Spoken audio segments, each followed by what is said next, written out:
Not all the old people were good, but the youngs don't know this. You know, there's something about old people that makes us see them as harmless. We look at their wrinkles, their slow steps, and their shaky hands, and we assume they had always been good all their lives. But that is not always true.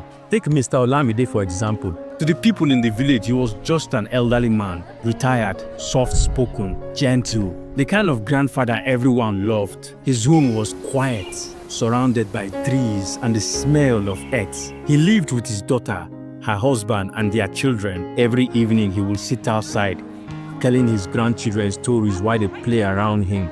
But what they didn't know was that Olamide's past was not as clean as his grey hair suggested. The past never really died. Decades ago, Olamide was a different man. Not the kind of man you waved at in the streets.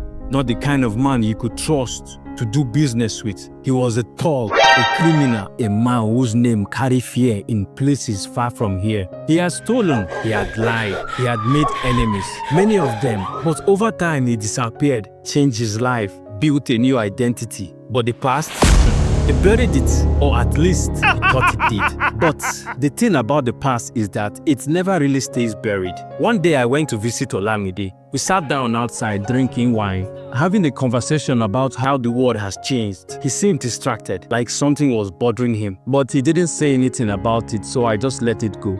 Later that evening, I stepped inside to greet his daughter. And that's when I heard her talking in a very low, nervous voice. "I don't know what is going on," she whispered. "Strange men have been coming around. They keep asking about my father." My heart skipped. It's happening, I thought to myself. The past had finally come knocking. The men who came looking. The next day on my way to the market, I saw two men standing near Olamide's house. They were not from around here. The way they looked around, scanning the places, made it very obvious. I acted like I didn't notice and walked past. But as I did, I overheard their conversation. "Is he still there?" one of them asked. "Yes," the other one replied. "But he's not fooling anyone this time. He knows exactly what he did." Behold, they were talking about Olamide. Not the loving grandfather, not the old wise man. The Olamide they knew was a man who had left unfinished business. And now they had come to collect. No one escapes forever. That night I went back to Olamide's house. He was outside as usual, staring at the stars. His grandchildren were inside, laughing, innocent, unaware of the storm that was coming. I sat next to him and asked, "Who are those men?" For a long time he didn't answer. Then with a heavy sigh he said, "They have come to collect, haven't they?" I nodded. "You thought you could outrun your past?" They looked at me, tired eyes, filled with regrets. "I thought I could," they admitted.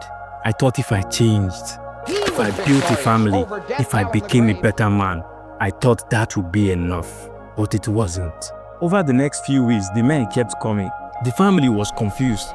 They didn't understand why their loving father and grandfather was suddenly the targets of threats and accusations. They didn't know that the man they had loved all their life once belonged to a world of crime. Olamide tried to protect them. He begged, he negotiated, but the debts were too big to pay. His past was too dark.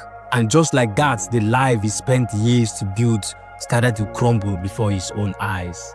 He was arrested and detained, and after so much investigation, he was sent to life in prison. Olamide's story is a warning that your past never truly leaves you. The choices you make today will shape your future. Some young people live their life dangerously.